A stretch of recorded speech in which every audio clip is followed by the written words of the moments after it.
Hi my YouTube families, welcome back to Veena Pinku Kannada channel.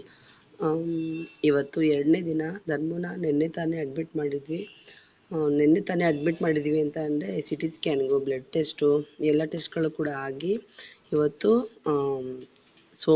ಭಾನುವಾರ admit ಮಾಡಿದ್ದು. ಸೋಮವಾರ ಬೆಳಗ್ಗೆ 8 ಗಂಟೆ. ಇವಾಗ ನಾವು ಹಾಸ್ಪಿಟ್ಲಿಗೆ ಹೊರಡ್ತಾ ಇದ್ದೀವಿ, ಯಾಕೆಂದರೆ ಇವತ್ತು ಸರ್ಜರಿ ಇತ್ತು. ಸೊ ಹಂಗಾಗಿ ಧರ್ಮ ಆಟೋ ಬುಕ್ ಮಾಡಿಕೊಂಡು ಹೊರಡ್ತಾ ಇದ್ದೀವಿ. ಇವಾಗ ಟೈಮ್ ಆಗಲೇ 8-8:30 ಆಯಿತು. ಇವತ್ತು ಸರ್ಜರಿ ಇದೆ ಅನ್ನೋದಕ್ಕೋಸ್ಕರ ಬೆಳಗ್ಗೆನೇ ಮನೆ ಕೆಲಸ ಎಲ್ಲ ಮುಗಿಸಿ ಹೋಗ್ತಾ ಇದ್ದೆ. ಅಲ್ಲಿ ಅವ್ರ ಫ್ರೆಂಡ್ ಇದ್ದಾರೆ ಅಂತ ಹೇಳಿದ್ರು. ಬಂದ್ವಿ ಹಾಸ್ಪಿಟ್ಲಿಗೆ. ನೋಡಿ, ಆಲ್ರೆಡಿ ಸರ್ಜರಿ ಆಗಿ ಮಾಡಿಸ್ಕೊಂಡು ವಾರ್ಡ್ ಶಿಫ್ಟ್ ಮಾಡಿದರು. ನಾನು ಆವಾಗ ವೀಡಿಯೋ ಮಾಡೋಕ್ಕಾಗಲಿಲ್ಲ, ಯಾಕೆಂದರೆ ಮುದ್ದು ಅಲ್ಲಿ ಇಲ್ಲಿ ಓಡಾಡ್ತಾ ಇದ್ದ, ಮತ್ತು ನಾನು ಸ್ವಲ್ಪ ಓಡಾಡ್ತಿದ್ದಿಲ್ಲ, ಅದಕ್ಕೋಸ್ಕರ ಮಾಡೋಕ್ಕಾಗಲಿಲ್ಲ. ವಾಪಸ್ಸು ಸಂಜೆ ಇವಾಗ ಧರ್ಮ ಬಂದು ನೋಡಿಕೊಂಡು 6 ಗಂಟೆ ಆಯಿತು. ಟೈಮ್ ಆಲ್ರೆಡಿ ಟೈಮ್ ಆಗಿತ್ತಲ್ಲ ಅನ್ನೋದಕ್ಕೋಸ್ಕರ ಇನ್ನೂ ಹೋಗಿಲ್ವಾ ನೀನು, ಹೋಗೋದಲ್ವಾ ಅಂತ ಹೇಳ್ತಿದ್ರು. ಮತ್ತು ನೀನು ನೋಡಿದ್ರೆ ಹೆಂಗೆ ಹೋಗೋದು, ನೀನು ಬಂದಮೇಲೆ ಹೋಗೋಣ ಅಂತ ಹೇಳಿ ವೆಯ್ಟ್ ಮಾಡ್ತಾಯಿದ್ದೆ ಅಂತ ಹೇಳಿ ಇದು 2ನೇ ದಿನದ್ದು. ಸರ್ಜರಿ ಆದಮೇಲೆ ಸಂಜೆ 6 ಗಂಟೆಲಿ ಮನೆಗೆ ಹೊರಡ್ತಾ ಇದ್ದೀವಿ. ನಾನು ಯಾವತ್ತೂ ಮಕ್ಕಳಾಗ್ಬೋದು, ನಾನಾಗ್ಬೋದು, ಒಬ್ಬಳೇ ಇಷ್ಟು ದೂರ ಯಾವತ್ತೂ ನಾನು ಓಡಾಡಿರಲಿಲ್ಲ. ಬಟ್ ಧರ್ಮಗೆ ಈ ಥರ ಪ್ರಾಬ್ಲಮ್ ಆಗಿರೋದ್ರಿಂದ ಏನು ಮಾಡೋಕ್ಕಾಗೋ ಸಿಚುವೇಶನ್ ಆ ಥರ ಇದೆ. ಹಂಗಾಗಿ ಆಟೋ ಬುಕ್ ಮಾಡಿಕೊಂಡು ಹೋಗೋದು ಬರೋದು, ಬೆಳಗ್ಗೆ ಬರೋದು ನೈಟ್ ಹೋಗೋದು, ಇದೇ ಥರನೇ ಕಂಟಿನ್ಯೂಸ್ ಆಗಿ 2 ಡೇಸ್ ಆ ಥರ ಮಾಡಿದೆ. ಧರ್ಮ ಸರ್ಜರಿ ಮೇ ಬಿ ಬೇಗ ಆಗ್ತಿತ್ತೋ ಏನೋ ಗೊತ್ತಿಲ್ಲ, ಆದರೆ ನಾನು ಇನ್ನೂ ಹೋಗಿರಲಿಲ್ಲ ಅಲ್ವಾ ಹಾಸ್ಪಿಟ್ಲಿಗೆ. ಸೊ ಹಂಗಾಗಿ ಇಲ್ಲ, ನನಗೆ ಇನ್ನೂ ವೈಫು ಬರ್ತಾ ಇದ್ದಾರೆ, ಇನ್ನೂ ಬಂದಿಲ್ಲ. ಅವರು ಬಂದಮೇಲೆ ಸರ್ಜರಿಗೆ ಹೋಗೋಣ ಅಂತ ಹೇಳಿ ವೆಯ್ಟ್ ಮಾಡಿಸ್ತಾಯಿದ್ರು.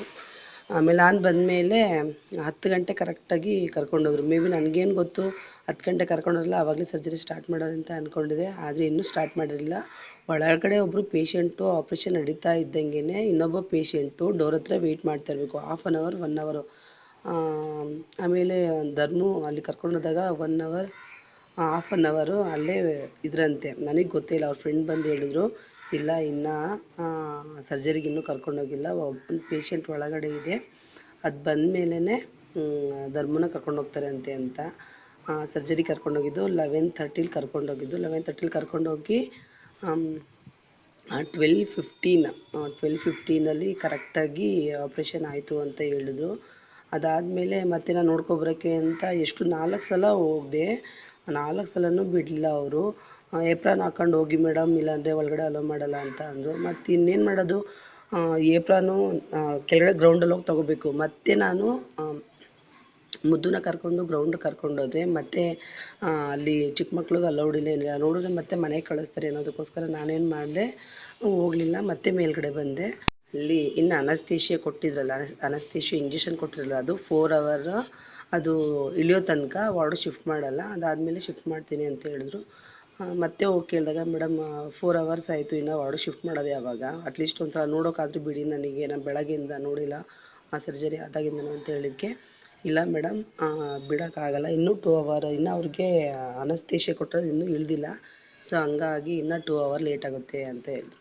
ಸರಿ ಆಯಿತು ಅಂದ್ಬಿಟ್ಟು ಸುಮ್ಮನೆ ಇದು ಮಾಡ್ತಾಯಿದ್ವಿ. ಆವಾಗ ಆಲ್ಮೋಸ್ಟ್ ಸಂಜೆ ಆಯಿತು. ಸಂಜೆ ಆದಮೇಲೆ ಅವ್ರಿಗೆ ಪ್ರಜ್ಞೆ ಬಂದಮೇಲೆ ಮೇ ಬಿ ನಾನು 4:15 ಆಯಿತು ವಾರ್ಡ್ ಶಿಫ್ಟ್ ಮಾಡೋ ಅಷ್ಟರೊಳಗೆ.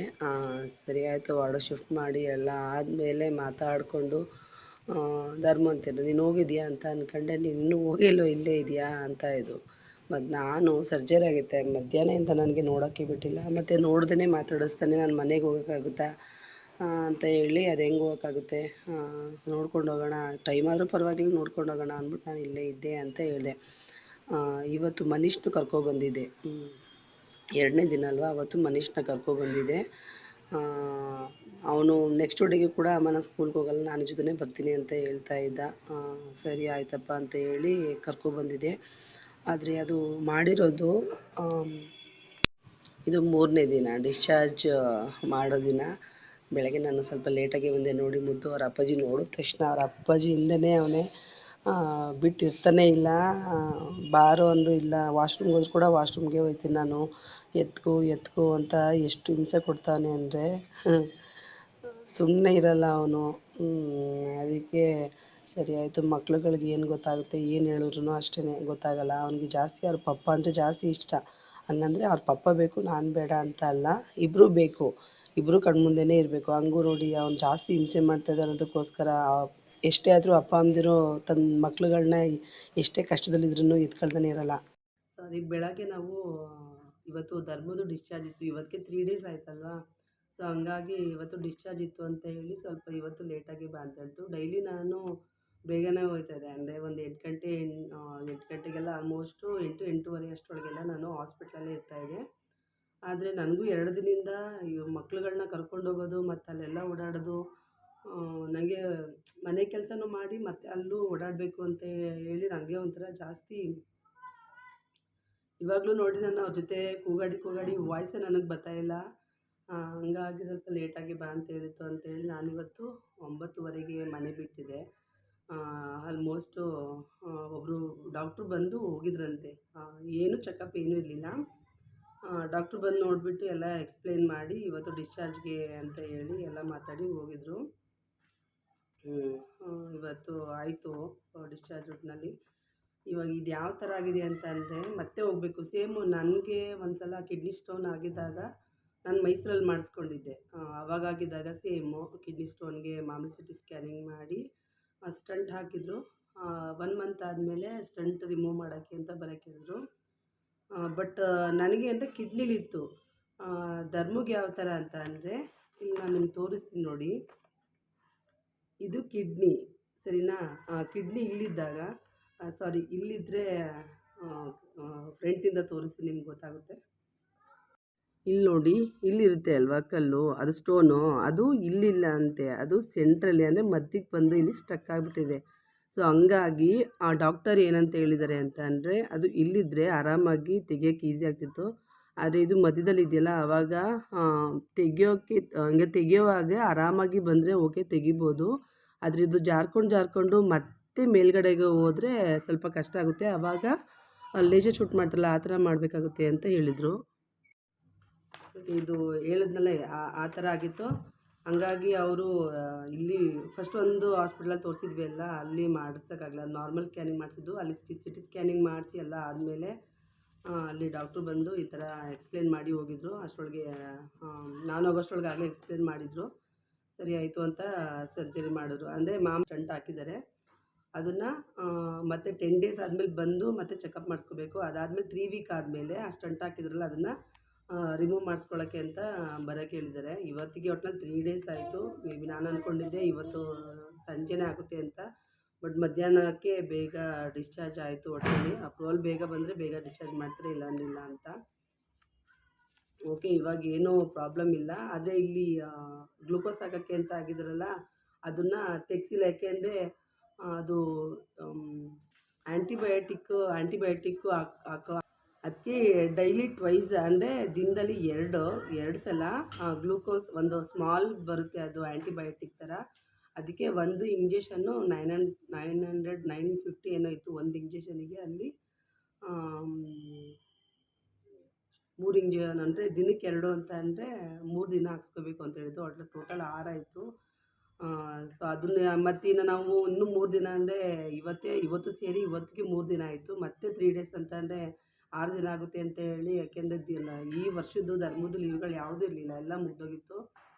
ಹಂಗಾಗಿ ಮತ್ತೆ 3 ದಿನ ಅಂದರೆ ಕಷ್ಟ ಆಗುತ್ತೆ. ಮಕ್ಳುಗಳಿಟ್ಕೊಂಡು ಯಾರೂ ಬರೋಲ್ಲ ಅಲ್ಲಿ. ಹೆಂಗೋ ಇಬ್ಬರು ಫ್ರೆಂಡ್ಸ್ಗಳಿದ್ರು, ಶಿಫ್ಟ್ ಇದ್ದಾಗ ಪಾಪ ಅವರು ಬಂದಿದ್ದು ಹೋಗೋದು ಮಾಡಿದ್ರು. ನನಗೆ ಸ್ವಲ್ಪ ಈಸಿ ಆಯಿತು. ಸಂಜೆ ಬಂದು ಬೆಳಗ್ಗೆ ಎದ್ದು ಹೋಗ್ತಾಯಿದ್ದೆ, ನಂಗೆ ಸ್ವಲ್ಪ ಈಸಿ ಆಯಿತು ಅವರು ಫ್ರೆಂಡ್ ಬರೋದ್ರಿಂದ.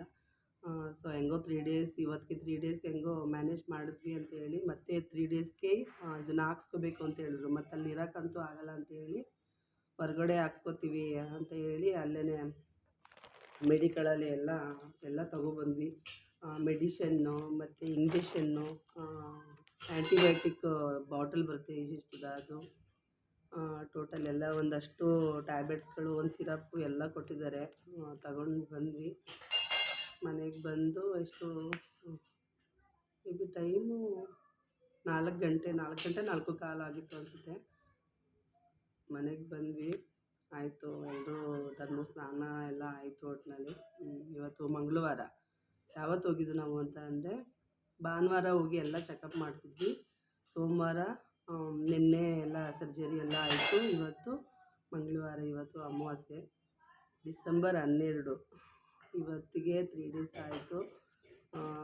ಇವತ್ತೇ ಮುಗ್ದಿಲ್ಲ, ಮತ್ತೆ ಹಾಸ್ಪಿಟ್ಲಿಗೆ ಹೋಗಬೇಕು. ನಂದು ಒಂದೇ ಸಲ ಕ್ಲಿಯರ್ ಆಗುತ್ತೆ ಅಂತ ಅಂದ್ಕೊಂಡಿದ್ದೆ. ನಾನು ಹಂಗೆ ಅಂದ್ಕೊಂಡಿದ್ದೆ, ಇದೇನಪ್ಪ ಸರ್ಜರಿ ಒಂದೇ ಸಲ ಆಗೋಯ್ತಲ್ಲ, ಮತ್ತೆ ಹೋಗಂಗಿಲ್ವೇನೋ ಅಂತ ಅಂದ್ಕೊಂಡಿದ್ದೆ. ಆಮೇಲೆ ಹೇಳಿದ್ರು ಈ ಥರ ಸೇಮು ನಾನು ಯಾವ ಥರ ಆಗಿತ್ತೋ ಸೇಮ್ ಅದೇ ಥರ ಅಂತ. ಓಕೆ, ಹಂಗೂ ಒಂದು 3 ಸಲ ಹೋಗ್ಬೇಕು ಅಂತಂತೆ. ಮತ್ತು 10 ಡೇಸ್ ಆದಮೇಲೆ ಚೆಕಪ್ಗೆ, ಮತ್ತು 3 ವೀಕ್ ಆದಮೇಲೆ ಸ್ಟಂಟ್ ರಿಮೂವ್ ಮಾಡ್ಸೋಕ್ಕೆ ಅಂತ. ತುಂಬ ಕಾಸ್ಟ್ಲಿ ಹಾಸ್ಪಿಟ್ಲಲ್ಲಿ. ಮಕ್ಕಳನ್ನ ಇಟ್ಕೊಂಡು ಹಾಸ್ಪಿಟ್ಲಿಗೆ ಅಲ್ಲೆಲ್ಲ ಅಲೋನೇ ಮಾಡ್ತಿರ್ಲಿಲ್ಲ. ಆದರೂ ನಾನು ಮತ್ತು ಇಲ್ಲಿ ನೋಡ್ಕೊಳ್ಳೋಕ್ಕೆ ಯಾರೂ ಇಲ್ಲ, ನಾನು ನನ್ನ ಹಸ್ಬೆಂಡು ಮಕ್ಕಳಷ್ಟೇ ಅಂತ ಹೇಳಿದ್ದಕ್ಕೆ ವಾಚ್ಮೆನ್ ಬಿಡ್ತಾನೆ ಇರಲಿಲ್ಲ ನನ್ನನ್ನು. ಅಂತ ಹೇಳಿದ್ಮೇಲೆ ಸರಿ ಆಯಿತು ಅಂತ ಹೇಳಿ ಬಿಟ್ಟರು, ಹೋಗಿದ್ದು. ನಿನ್ನೆ ಮಾತ್ರ ಮನುಷ್ಯನ ಕರ್ಕೊಂಡೋಗಿದ್ದೆ ಅಷ್ಟೇ. ಇವತ್ತು ಕರ್ಕೊಂಡೋಗಿರಲಿಲ್ಲ, ಮತ್ತು ಮೊನ್ನೆನೂ ಕರ್ಕೊಂಡೋಗಿರಲಿಲ್ಲ. ಭಾನುವಾರನೂ ಕರ್ಕೊಂಡೋಗಿರಲಿಲ್ಲ, ಇವತ್ತು ಕರ್ಕೊಂಡೋಗಿಲ್ಲ. ನಿನ್ನೆ ಮಾತ್ರ ಕರ್ಕೊಂಡೋಗಿದ್ದೆ. ಯಾಕೆಂದರೆ ಅವ್ನಿಗೆ 14th ಎಕ್ಸಾಮ್ ಐತೆ, ಮತ್ತು ಓದ್ಕೋಬೇಕು, ನೋಟ್ಸ್ ಕಂಪ್ಲೀಟ್ ಮಾಡ್ಕೊಳ್ಳೋಕ್ಕೆಲ್ಲ ಕಷ್ಟ ಆಗುತ್ತೆ ಅಂತ. ಮತ್ತು ಯಾರ ಹತ್ರ ಬಿಟ್ಬಿಟ್ಟು ಹೋಗಲಿ ನಾನು, ನೋಡ್ಕೊಳ್ಳೋಕೆ ಯಾರಾದ್ರೂ ಬಿಟ್ಬಿಟ್ಟು ಹೋಗ್ಬೋದು, ನೋಡ್ಕೊಳ್ಳೋಕ್ಕೆ ಯಾರಿಲ್ಲ ಅಂತ ಅಂದ್ಕೊಂಡು ನಾನೇನು ಮಾಡಿದೆ, ಬಿಟ್ಬಿಟ್ಟೆ ಹೋಗಿದ್ದೆ. ಬೇಗ ಆಯಿತು. ಮತ್ತು ನಾಳೆ ನಾಡಿದ್ದು ಅಂದರೆ ಬುಧವಾರ, ಗುರುವಾರ, ಶುಕ್ರವಾರ 3 ಡೇಸ್ ಇದನ್ನು ಬಿಚ್ಚಿಲ್ಲ, ಇದು ಹಂಗೆ ಐತೆ.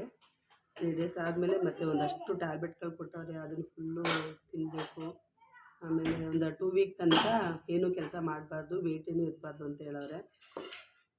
ಸೊ ಅದಷ್ಟೇ. ಅದಾದಮೇಲೆ ಮತ್ತು ಇನ್ನೇನು ಆಮೇಲೆ ಆರಾಮಾಗಿ ಕೆಲಸ ಮಾಡ್ಬೋದು ಅಂತ ಹೇಳವ್ರೆ ಅಷ್ಟೇ. ಇದೆಲ್ಲ ಫುಲ್ ಇನ್ನೂ ಒಂದು 4 ವಾರ ಆಗುತ್ತೆ. ಅಂದರೆ ಇನ್ನೂ 1 ಮಂತ್ ಟೈಮ್ ಇರ್ತದೆ ಒಟ್ಟಿನಲ್ಲಿ, ಅಲ್ಲೇ ಆರಾಮಾಗಿ ಆಗಬೇಕು ಅಂತಂದರೆ. ಅದಷ್ಟೇ. ಇದಿಷ್ಟೇ ಇವತ್ತಿನ ವೀಡಿಯೋ. ಐ ಹೋಪ್ ನಿಮಗೆ ಈ ವಿಡಿಯೋ ಇಷ್ಟ ಆಗಿದೆ ಅಂದ್ಕೊತೀನಿ. ಪ್ಲೀಸ್ ಈ ವಿಡಿಯೋ ಇಷ್ಟ ಆಗಿದೆ ಒಂದು ಲೈಕ್ ಮಾಡಿ, ನಿಮ್ಮ ಫ್ರೆಂಡ್ಸ್ ಆ್ಯಂಡ್ ಫ್ಯಾಮಿಲಿಗೆ ಶೇರ್ ಮಾಡಿ. ಹಾಗೆ ಹೊಸಬ್ರು ಯಾರಾದರೂ ನನ್ನ ಚಾನಲ್ ನೋಡ್ತಾರೆ ಪ್ಲೀಸ್ ಸಬ್ಸ್ಕ್ರೈಬ್ ಮಾಡಿಕೊಂಡು ಈ ವಿಡಿಯೋ ನೋಡಿ ಅಂತ ಕೇಳ್ಕೊತೀನಿ. ನೆಕ್ಸ್ಟ್ ವೀಡಿಯೋದಲ್ಲಿ ಸಿಗ್ತೀನಿ. ಅಲ್ಲಿವರೆಗೂ ಟೇಕ್ ಕೇರ್, ಬಾಯ್ ಬಾಯ್.